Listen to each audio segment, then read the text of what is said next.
when you got Tupac coming from the grave to talk about Diddy, oh, man, we need to have a conversation. They saying that this last recordings right here is going to really break down what we don't know about Diddy behind the scenes. So let's get right into this. Hold on.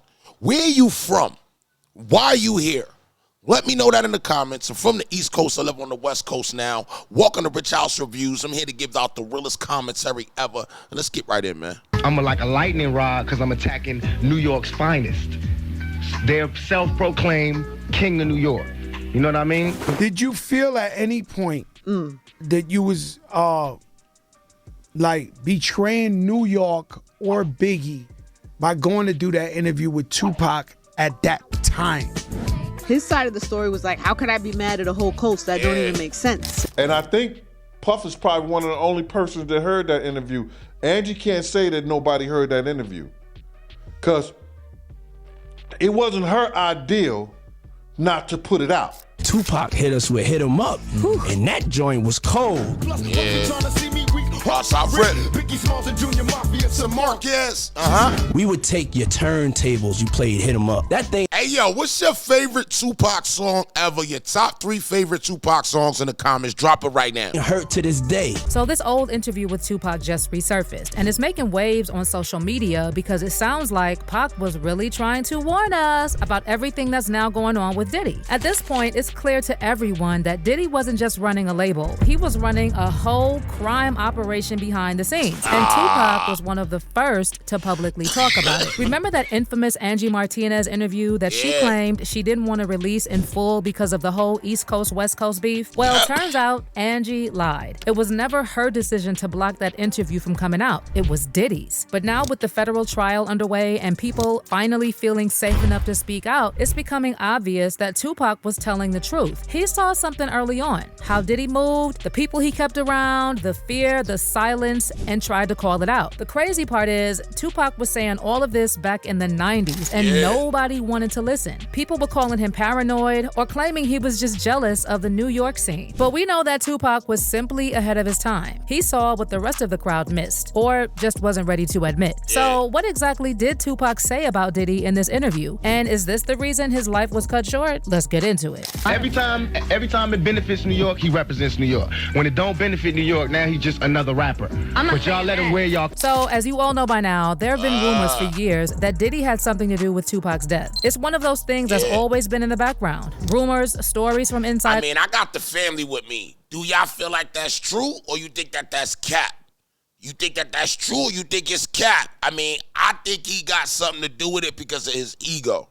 There's stuff that never quite disappeared. And a lot of people believe it all started with Diddy feeling threatened by Tupac, not just musically, but personally. See, Pac had that raw presence, charisma, talent, real street credibility. And obviously, Diddy couldn't compete with that. He had money and power, yeah, but Pac had the people. I'm trying to find my way in the world, you know, I'm trying to be somebody instead of just make money off everybody. You know what I'm saying? And so I go down paths that haven't been traveled before, and I usually mess up. But I learn, you know what I'm saying? I come back stronger. You know, I'm not talking ignorant, you know what I'm saying? So I obviously put thought into what I do. See, Tupac was everything Diddy wished he could be. Smart, talented, good-looking, funny, stylish. Pac had that natural star power. He didn't have to force it. And most importantly, Tupac actually cared about his people and community. Unlike Diddy, he wasn't out here constantly plotting and scheming how to use or play everyone around him. I was like, yo, Pac, so like, how much would you charge me to do an ad? And he sits down and he gets really quiet. It felt like he stayed quiet for an hour. And I'm thinking to myself, damn, I shouldn't have asked him. Then he looks at me and says, yo, I ain't gonna charge you for nothing. He says, you black, I don't charge my people for nothing. It was just the way he was. He just wanted to support the business. He knew what we were faced against. He knew how competitive the fashion industry was. He was very intentional to make sure that I was seen. And I think bigger than everything, it's the fact that I see you and I want the world to see you.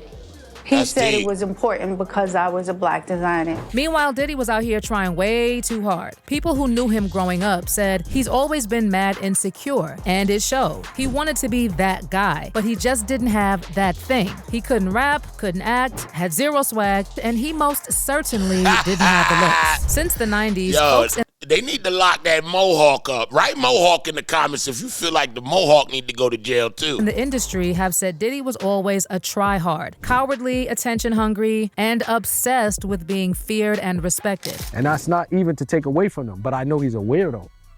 You know what I mean? Like, we've been hearing some stories about him that he been doing some weird things and moving weird, and he always been, you know what I mean, always been a snake type of dude. So it's not surprising that when you hear all types of crazy stuff coming out now, you know what I mean? We always heard that he was, you know, moving in a strange way. And it wasn't surprising when we did hear like he was part of this and he put the hit out on Pac or he paid for it.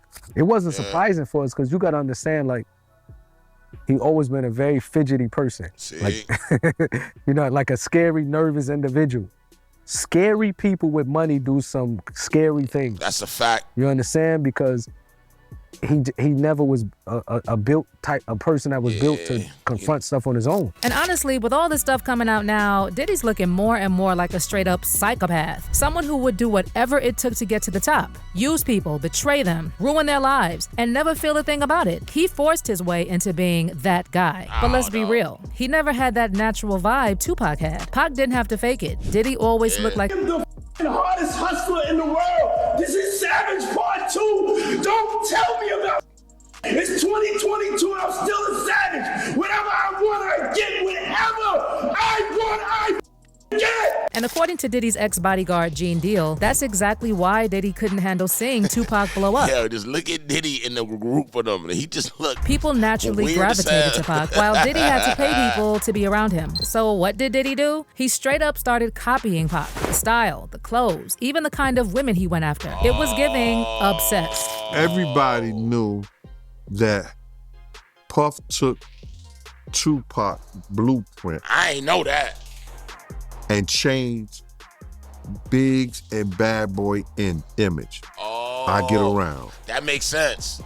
I get around, talked about how fly you was, how many girls you mess with. That's deep. How many cars you drive, how much money you got, what you willing to do. That's deep. He took his image.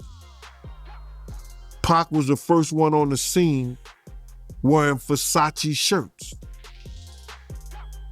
He went and got the same Versace shirts Pac had. Wow. Which, all right, some dudes would do that. You would never catch me wearing something else, something that somebody else got. Yeah. That's deep. Was knocking down all the women that he thought Pac was knocking down.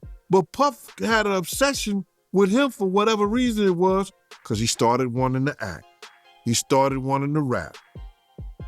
He had an obsession so bad that at his Grammy Award winning speech, he used the same speech that Pac used. And there's even talk that Diddy got so jealous of Pac that he allegedly started getting aggressive with Kim Porter after finding out that she had a thing for Pac. And what Puff idolized some of the things that he was doing. So, whatever they may have done,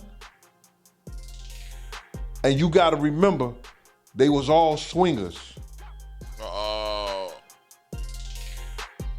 It came to the point where him and Pac wasn't cool no more at all.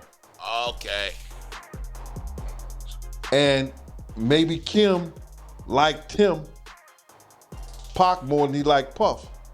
But she couldn't have Pac. But Tupac figured Diddy out early, like way before everyone else caught on. He was actually one of the first in the industry to start talking about how Diddy might have been on the DL. But it wasn't just that. According to Suge Knight, Tupac was also really concerned about Diddy's alleged creepy behavior around young artists. And now, with all these stories coming out about Diddy and people like Justin Bieber, it's looking like Pac was ahead of his time on this too. There's even this interview where Suge Knight said Tupac wanted to call out certain rappers and producers who had secret boyfriends, not out of hate, but because he thought some of them were using their power in shady ways and could end up hurting young people. If it was a rapper that messed with guys and go both ways, Pac didn't feel that was good. Because Pac... See, Suge Knight, his stories be a little fidgety though. He was real serious about the music. So if you're a producer or you rap, and regardless if you're married or not, and you got a boyfriend that works for you, a real boyfriend who used to be a dancer, Pac was studied all the facts. Pac was real smart. So before he say something, he'd go and do his homework. He'd say, okay, this guy right here, they say he gay, he go both ways. I'm not gonna put it out there on him yet, but I'm gonna do my research, and if it's true, the world should know. Because this guy might be around one of those little kids one day and mess around with them, and so I'm gonna do it to actually save him from a little child. That's why Pac attacked certain rappers and said they gay. Now should.